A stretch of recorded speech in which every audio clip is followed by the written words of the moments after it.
In Hamburg, on a cold night, Khalid Mansour, 78, collapsed in the kitchen, clutching his chest. His breathing grew shallow, his face lost its color, and pain shot down his left arm like a burning wire. His daughter rushed to him, kneeling at his side. "Dad, why did you never try the olive oil, the way the messenger recommended?" Khalid tried to answer, but his voice vanished in his throat. His hands trembled. His body seemed to give out inch by inch. While she called the ambulance, one thought echoed in her mind. He always ignored what he claimed to believe. Then the narrator enters, steady. "Stay with me," because what happened in the following days proved that science is only now confirming what revelation taught more than 1,000 years ago. Before continuing, make sure you are subscribed and say in the comments which city you are watching from. Khalid has lived in Germany for more than 50 years.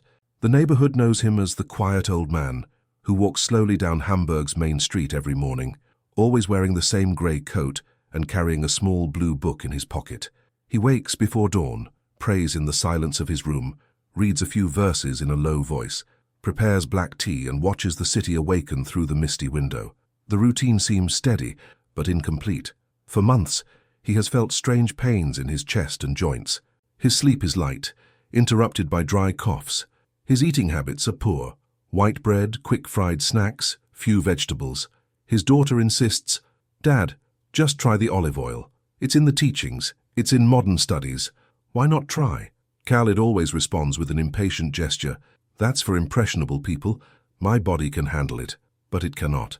The doctor has already warned him about chronic inflammation.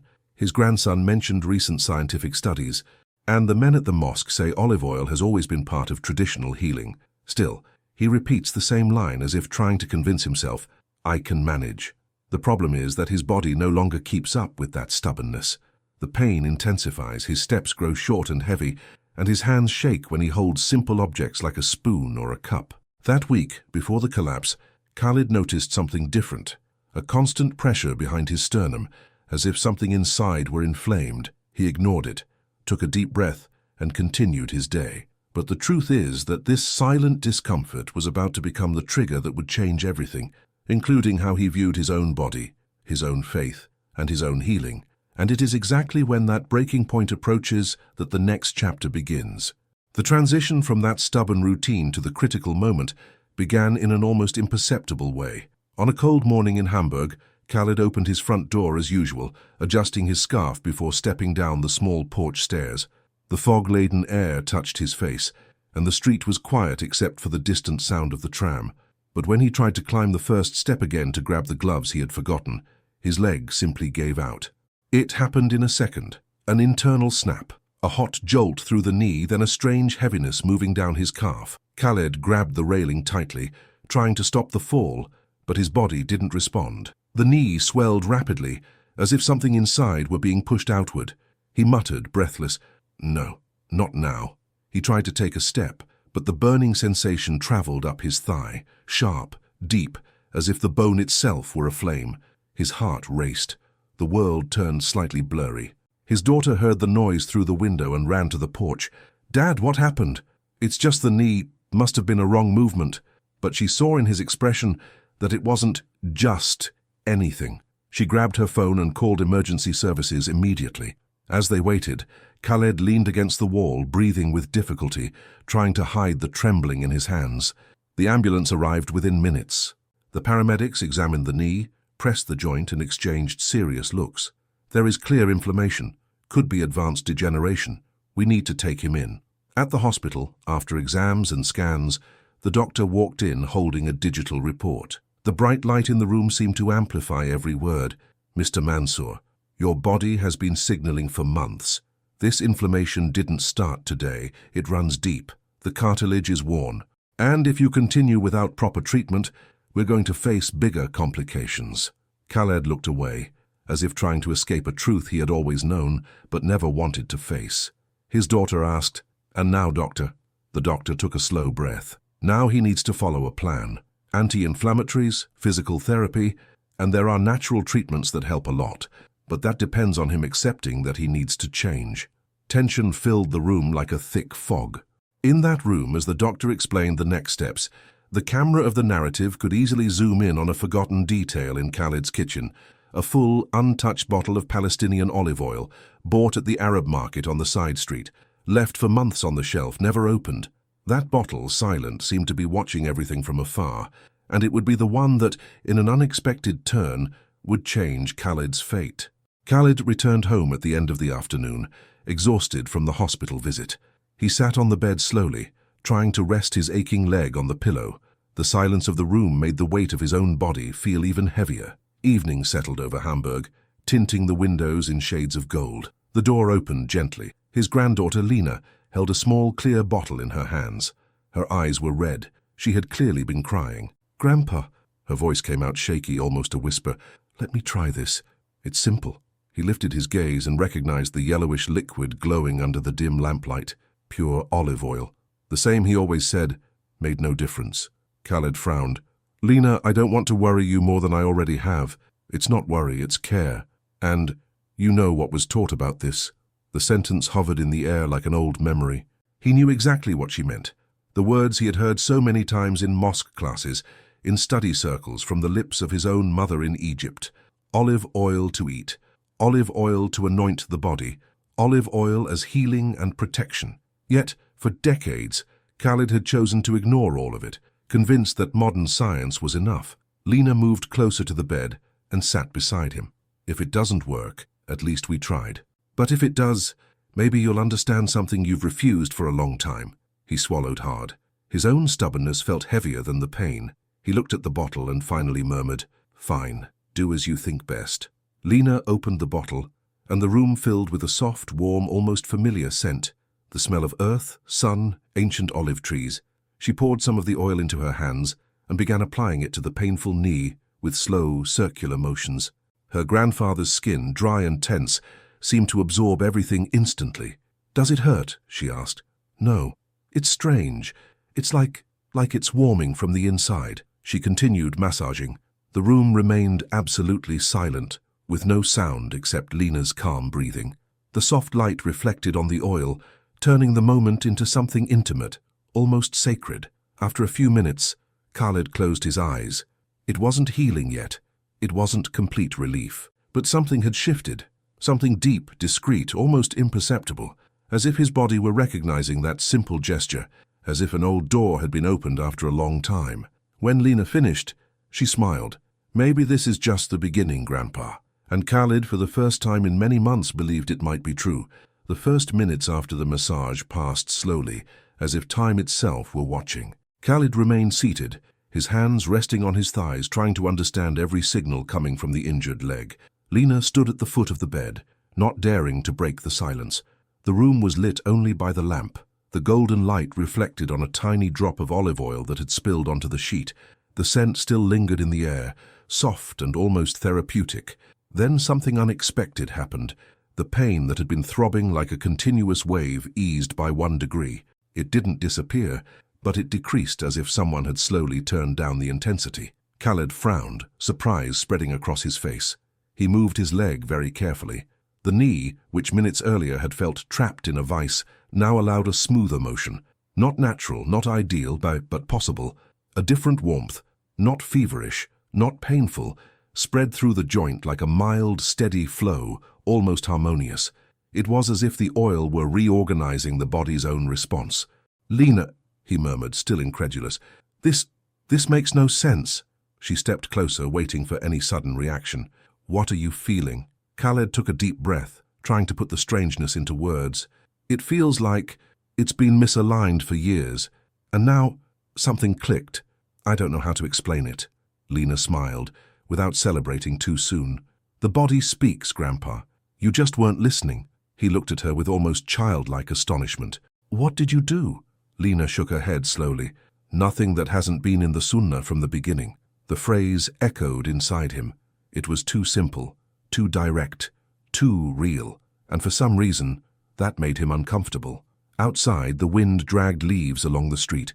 Inside the room, however, a deep stillness settled, as if the entire house were watching that small domestic miracle. Khalid raised his hand, touching his knee gently. Expectation, skepticism, confusion. He moved his leg once more. The stiffness that had kept him from even stepping down a single stair seemed to have eased a little more. Not complete healing, but undeniably improved. He tried to rationalize it. Maybe it's the warmth of the oil. Maybe it's the massage. Maybe it's just coincidence. But none of those thoughts managed to silence what disturbed him the most. Never had an ordinary painkiller produced such a quick response. Lena, observing every detail, asked, "Do you want me to call the doctor?" "Not now," he replied, thoughtful. "I want to wait a little longer." She sat in the armchair beside him, still worried but with hope in her eyes. Khaled kept his gaze fixed on the joint, as if trying to decipher a message hidden beneath the skin. One thing was clear. His body was reacting in a way no immediate explanation could justify. And the question he didn't dare say aloud began to grow inside his chest. Why was something so simple working now, after so many years of ignored pain? The mystery was only beginning. The following morning brought a different air. Khaled woke earlier than usual, feeling a lightness he couldn't name. His daughter, afraid he had worsened overnight, had called the doctor to reassess his condition. When the doctor entered the room, the first thing he noticed was the open bottle of olive oil resting on the bedside table. He picked it up, turned it slowly between his fingers, and asked, "Did you use this?" Lena responded without hesitation, "Yes, doctor. It was the only thing that worked yesterday." The doctor didn't smile, but he didn't seem surprised either. He only sighed, like someone recognizing an old truth that modern medicine is now revisiting. "It's curious," he began, "but the most recent studies have been talking a lot about the effects of truly pure olive oil, especially the kind extracted cold." Khaled lifted his torso slowly, interested. "Effects? Like what?" The doctor opened the digital file on his tablet and showed several clinical studies. The screen cast a glow across their faces as he explained point by point. Deep deflammation. It reduces inflammatory markers in the blood in a way very few natural substances can. Cardiovascular protection. One of the most powerful natural preventatives against arterial hardening. Cartilage preservation. There are components in pure olive oil that act directly in repairing microlesions. Rare antioxidants. Very few plants contain the concentration found in the olive. Immune system support. It improves the body's response to wear, strain, and aging. Khaled watched each chart with a mix of awe and shame. His daughter noticed and touched his shoulder. "Dad, no one is saying this replaces medical care, but maybe it helps more than we thought." The doctor closed the tablet and placed it on the table. "It's not a miracle," he said. "It's biochemistry. But interestingly, science only began to understand these effects in the last few years." He took a few steps around the room and added, "The most impressive part is that many of these benefits were already described in ancient traditions, long before any laboratory existed." Lena exchanged a quick glance with her father. Khaled turned his face away as if trying to hide a troubling thought. The doctor continued, "If you keep using it, you may notice more improvement. The body responds when it receives something it recognizes as natural." Khaled frowned. "So, it wasn't a coincidence?" The doctor answered calmly. "Coincidence? No. Physiological response? Absolutely. But the speed of the reaction, that part we're still studying." The room fell silent for a few moments, the only sound being the clock marking the seconds. It was as if each person there were processing the same conclusion through different paths. Lena was the first to speak. "You know what's strange? What's written in these articles is exactly what the old teachings already mentioned." The doctor nodded slowly. "Science doesn't invent truths. It only confirms them, and often late." Khaled lowered his head, absorbing everything like someone finally recognizing a mistake accumulated over decades. It wasn't just about olive oil. It was about having closed his eyes to something that had always been within reach. The doctor gathered his equipment, wrote a few instructions, and walked to the door. Before leaving, he added, "If things continue like this, we'll reduce the anti-inflammatories. Sometimes the body only needs what it was created for." When the door closed, Lena sat at the edge of the bed. "See, Grandpa, science only arrived afterward, but you arrived before it. You just didn't realize it." Khaled didn't respond immediately. He only stared at the bottle, and for the first time, he felt he was facing something he could no longer ignore. The mystery was turning into clarity, and that would change the next steps. When the hospital's movement slowed and the afternoon sun filtered through the blinds, Khaled asked to be alone. The family left quietly, and the room was filled with the steady rhythm of the machines. He opened the bottom drawer of the side table and took out an old volume bound in navy fabric. It was the book of hadiths he had kept for many years, almost untouched, as if waiting for exactly this moment. With trembling hands, he flipped through the pages until he found the passage he had always skimmed past, almost dismissively, believing it was nothing more than symbolic advice.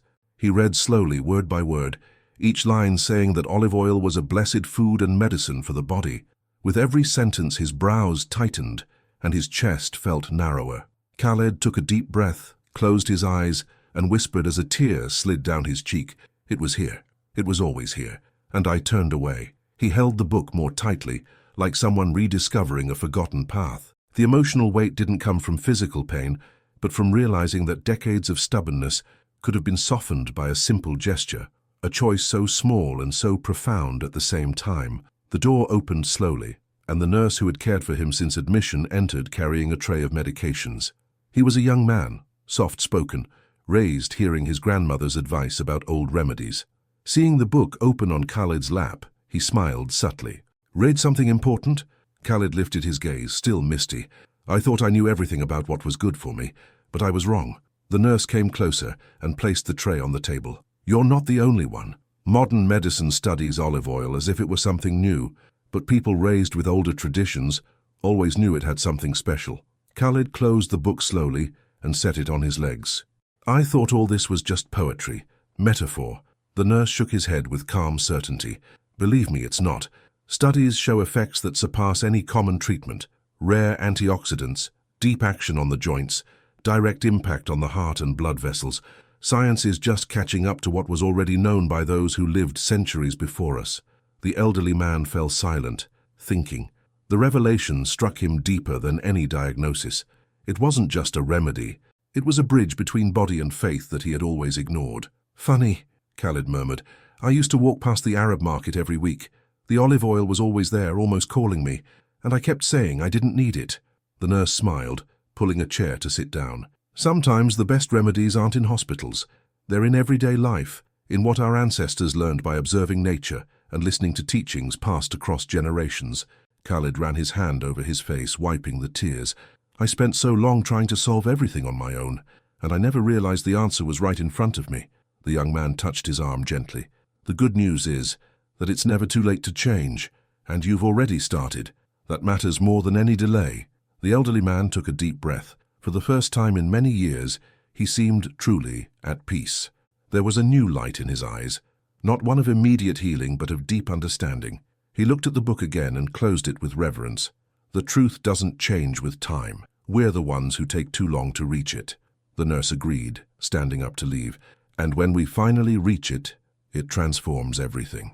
Khaled kept looking at the door after he left. The room remained quiet, lit by the soft afternoon glow. The revelation hadn't come from cinematic miracles. It came from a rediscovery, from a forgotten gesture, from an ancient teaching that suddenly made sense in every detail. And as he looked at the olive oil bottle resting on the table, he felt that his life was about to move in a completely different direction. When Khaled finally returned home, carrying the bottle of olive oil with the same care as someone holding a talisman, he discovered that the true test wasn't in hospitals, exams, or scientific words. The test was waiting for him there, in the place where all his old habits lived comfortably.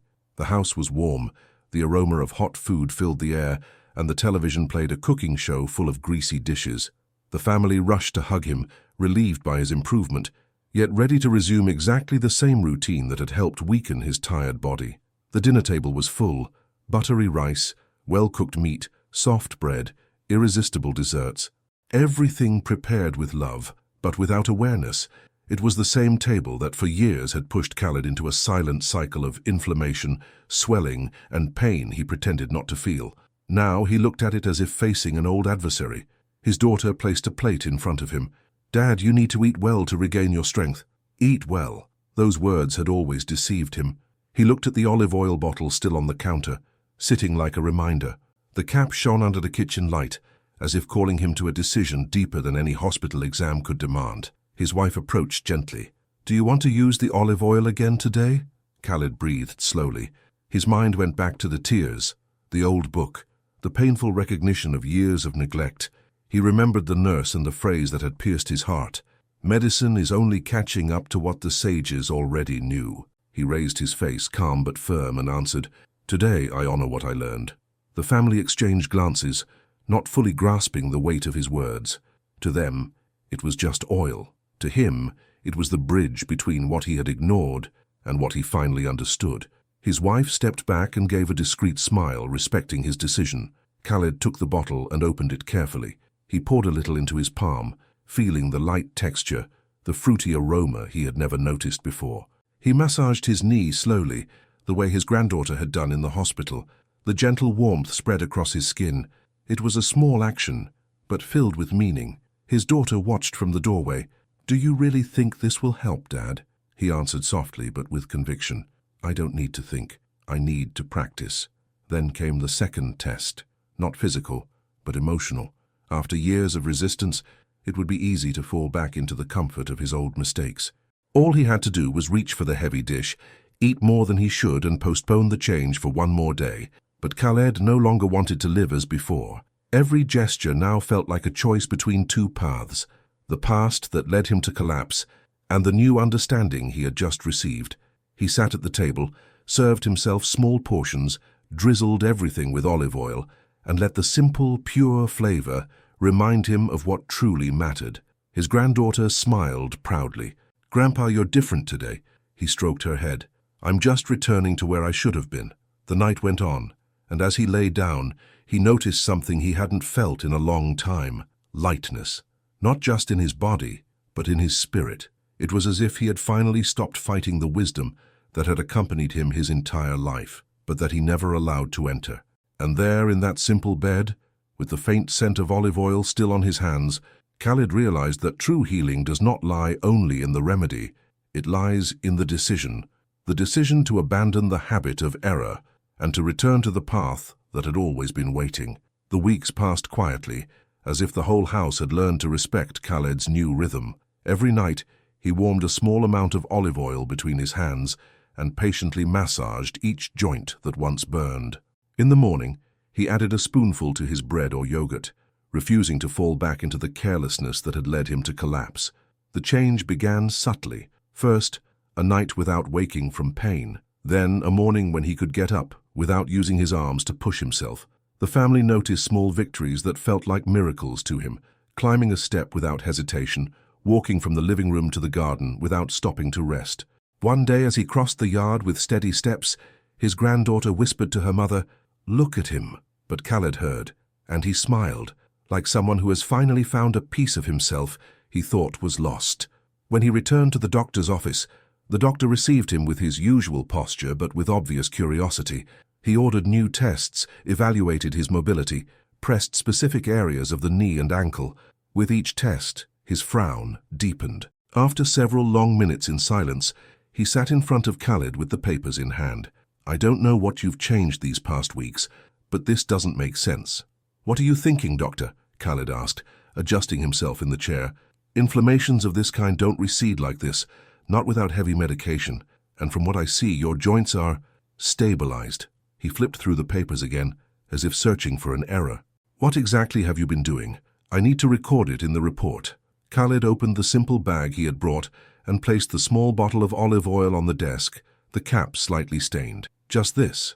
Just olive oil?"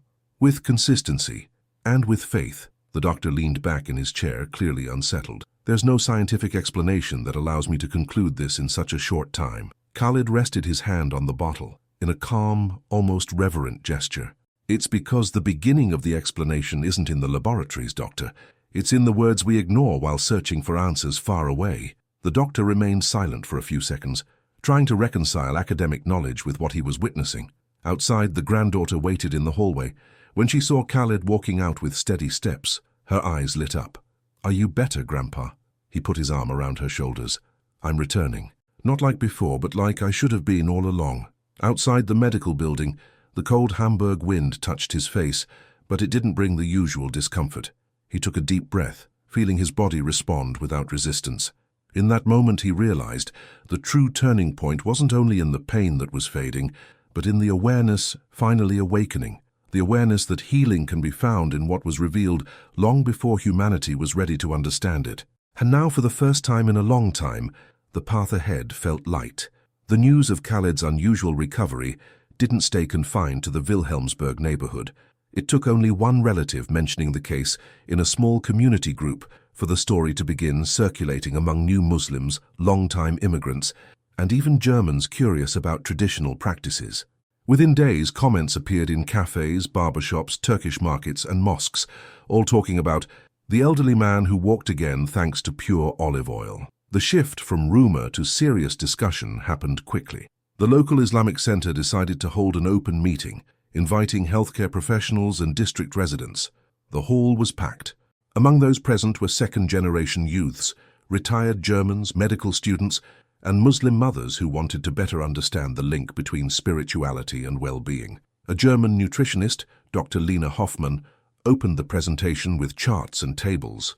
Extra virgin olive oil contains compounds that reduce deep inflammation, protect the heart, and support cellular regeneration. Studies from the University of Freiburg show consistent results. People exchanged looks. Some took frantic notes, others recorded with their phones. The specialist continued, pointing to images projected on the screen. In addition, there is strong evidence of its ability to improve cognitive function in the elderly. We're not talking about cultural myths, we're talking about clinical data.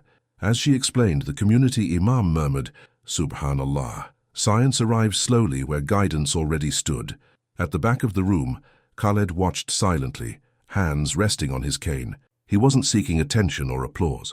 But each sentence from those specialists seemed to confirm again and again that he had ignored something simple and precious his entire life. His daughter, sitting beside him, whispered, "Dad, see? They're saying what you always heard but never believed." He smiled without saying a word. As the weeks passed, other institutions in Berlin and Hamburg began promoting similar events. Universities organized debate cycles on ancient wisdom and modern evidence. On digital platforms, doctors who had embraced Islam posted videos explaining why certain traditional ingredients were rediscovered in recent years.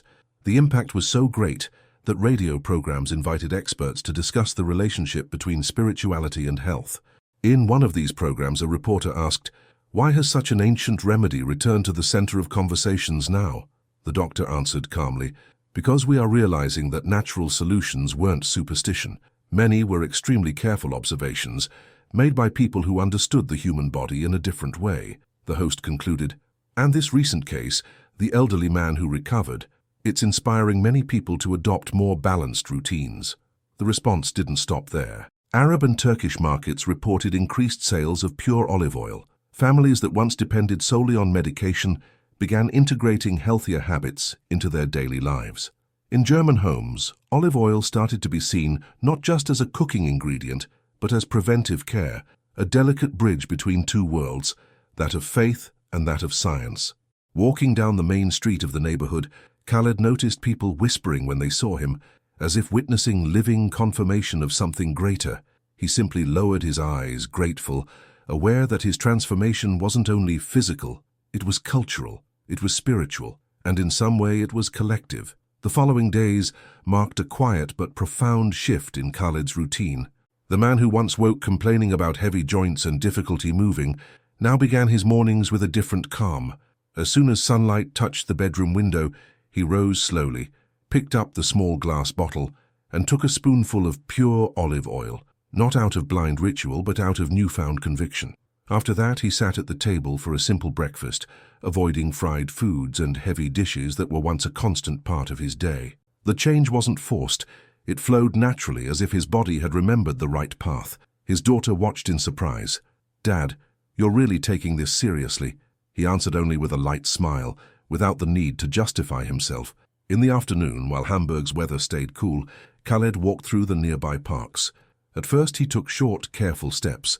As the weeks passed, he began walking with greater confidence, enjoying the sound of bicycles, the gentle wind through the trees, and the soft murmur of conversations around him. Each completed lap was an intimate victory, a quiet proof that the union of faith and physical care was rebuilding his vitality. Before sleeping, he repeated another gesture that had become essential. He massaged olive oil onto the most sensitive areas of his legs and shoulders. The anointing, once dismissed, now symbolized a daily pact, respect for his own body, gratitude for every movement regained, and a reminder that ignoring ancient guidance carries a cost. The change inside the house was evident too. The environment, once marked by tension and constant worry, gained an air of serenity. Conversations that used to revolve around diagnoses and medications gave way to optimistic exchanges. His granddaughter would say, "Grandpa, you're different. It's actually nice to hear you walk without groaning." The neighborhood noticed as well.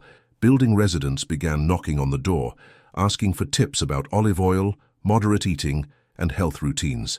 Young new Muslims approached the elderly man to hear about his transformation. Khalid never spoke with superiority. He explained with humility what he had learned. It wasn't a miracle. It was discipline, guidance, and patience. Things work when we respect them. Hamburg mosques, hearing of his unusual recovery, invited him for small talks after Salat. He walked to the courtyard, sat down slowly, and shared how he had neglected something so basic for decades. After each talk, someone left touched, promising to try similar changes. Without noticing, Khalid had become a reference, not because of his age, but because of his visible transformation, not because of his former fragility, but because of his renewed strength. Hamburg began to see him as a discreet symbol of balance between spiritual wisdom, modern knowledge, and daily perseverance, and he finally felt that he was living, not merely existing. The days grew longer as summer approached, and Khalid began admiring the end of the afternoons with a serenity he had never known. On that particular evening, he opened his bedroom window and let the cold Hamburg air drift in slowly, filling the space with a comfortable silence. On the horizon, heavy clouds blended with the gold of the sunset, creating a scene that seemed to reflect the exact state of his soul: peace, clarity, and gratitude. With the bottle of olive oil in his hands, Khalid sat in the old armchair and closed his eyes for a few moments.